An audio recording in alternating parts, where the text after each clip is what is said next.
Kamu tadi bilang, Gus, bahwasanya Muhammad kaya. Bahkan Abdul Somad pernah menghitung harta rampasan Muhammad itu berapa ratus miliar itu.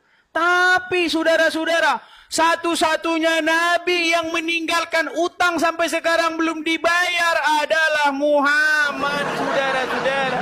Satu-satunya nabi yang meninggal dalam keadaan berhutang adalah Muhammad. Mau tahu dalilnya? A few moments later.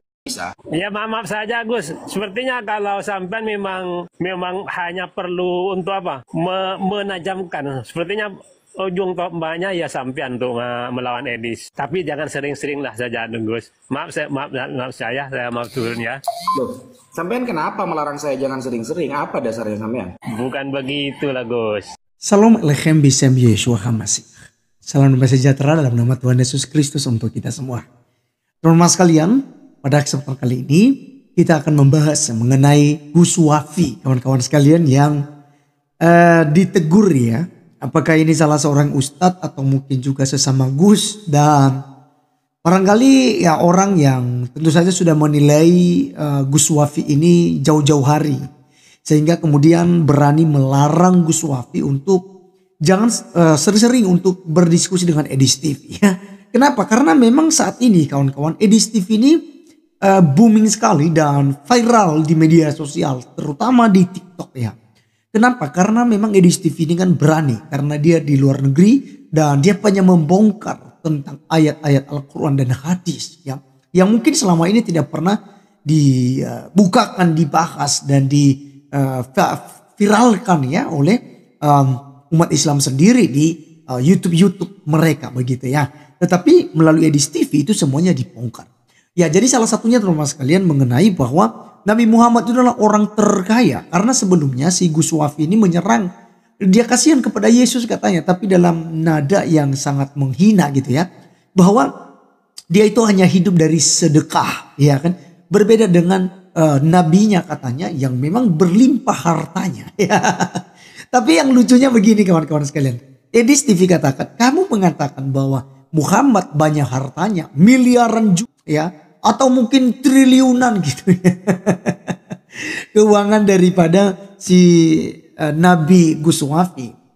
Tetapi si Edis TV berkata bahwa ya satu-satunya Nabi yang sampai hari ini ya, meninggal dengan meninggalkan hutang adalah Nabi Muhammad, kata si Edis TV. Bahkan sempat menggadaikan ya baju perangnya gitu ya, dan sampai sekarang belum ditebus-tebus kata Edis TV kawan-kawannya.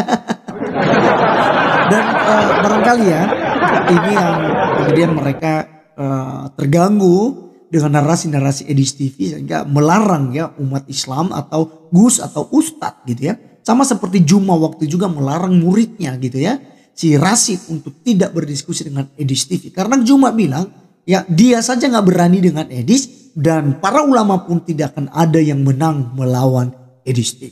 Nah, jadi teman-teman sekalian seperti apa dalam video ini, mari kita langsung saja simak ya, tonton sampai selesai supaya tidak gagal paham.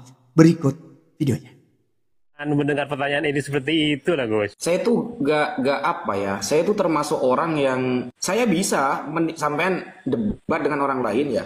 Saya nilai, saya pastikan kesalahannya lebih dari 5 bisa. Ya maaf saja Gus, sepertinya kalau sampai memang hanya perlu untuk apa?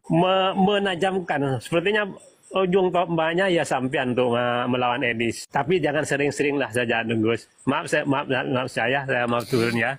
Loh, sampean kenapa melarang saya jangan sering-sering? Apa dasarnya sampean? Bukan begitulah Gus. Yang lain biar seperti Damam itu kan termasuk begitu bagus lah untuk melawan Edis. Seperti Daman itu kan bisa saling apa? Tukar pendapat begitu, bagaimana baiknya begitulah Gus. Bukan, kadang kesannya itu kayak ngatur gitu loh. Oh iya.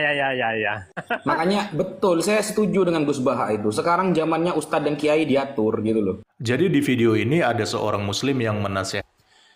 Kamu tadi bilang, Gus, bahwasanya Muhammad kaya. Bahkan Abdul Somad pernah menghitung harta rampasan Muhammad itu berapa ratus miliar itu. Tapi saudara-saudara, satu-satunya nabi yang meninggalkan utang sampai sekarang belum dibayar adalah Muhammad, saudara-saudara. Satu-satunya nabi yang meninggal dalam keadaan berhutang adalah Muhammad. Mau tahu dalilnya? Muhammad sampai menggadaikan baju perangnya kepada orang Wahyudi. Sampai sekarang belum ditebus. Memang sulit, saudara, sudah sulit.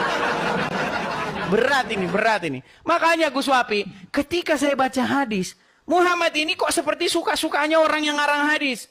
Muhammad mengajarkan, jangan berdusta. Bahkan dalam keadaan bercanda pun gak boleh berdusta.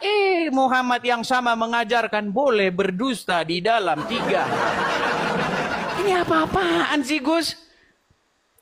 Gimana diskusi kayak begini? Aduh, nangis ini Gus Wapi. Terus ini yang kedua nih. Murid Yesus tidak pernah menyembah Yesus. Loh, Gus Wapi makanya baca. Nih, saya bacakan. Matius 28, kita mulai dari ayat yang ke-16. Dan ke-11 murid itu berangkat ke Galilea, ke bukit yang telah ditunjuk Yesus kepada mereka. Ketika melihat dia, mereka menyembahnya. Tetapi beberapa orang ragu-ragu. Yesus mendekati mereka dan berkata, kepadaku telah diberikan segala kuasa di sorga dan di bumi. Karena itu, jadikanlah semua bangsa muridku, dan seterusnya, dan seterusnya, dan seterusnya. Lu jelas. Di mana murid-murid itu? Aduh. Matius 28 ayat berapa tadi? Matius pasal yang ke-28 dimulai dari ayat 16. Ya. Terus apa lagi? Masalah saya jadi nih kan. Nah, mati di jalan Allah kan bilang tadi kan? Ini saya catat nih. Barang siapa mati di jalan Allah, maka dia itu hidup. Pertanyaannya, apakah Muhammad mati di jalan Allah? Di mana ceritanya Muhammad mati di jalan Allah, Gus Wapi? Di dalam Al-Quran. Orang-orang yang beriman dan bertawakal kepada Tuhannya tidak akan mungkin dipengaruhi oleh setan. Surat An-Nahl ayat 99. Catat Gus, An-Nahl 99. Orang-orang yang beriman dan bertawakal kepada Tuhannya itu tidak akan bisa kena pengaruh setan. Tapi di dalam hadis saudara-saudara, Muhammad kena sihir. Satu-satunya nabi yang kena sihir cuman Muhammad. Dan kita tahu sihir itu datangnya dari mana Gus? Sihir itu datangnya dari Syaiton. Muhammad kena pengaruh sihir. Artinya Muhammad di bawah guna-guna, di bawah pengaruh setan. Padahal Al-Quran berkata, apa Al-Quran katakan? Orang yang beriman dan bertawakal kepada Tuhannya tiada mungkin kena bisa pengaruh setan, saudara-saudara. Itu tanda bahwa mustahil Muhammad mati di jalan Allah. Di dalam ayat Al-Quran apa dikatakan? Jikalau dia mengada-ngadakan perkataan, maka akan aku potong urat pembuluhnya. Tapi apa? Ketika Muhammad meninggal, dipelukan Aisyah. Ya Aisyah, terasa racun yang kumakan di Khaybar itu telah memutus aortaku. Siapa yang mengancam akan memutuskan pembuluh darah Muhammad? Kalau Muhammad mengada-ngadakan?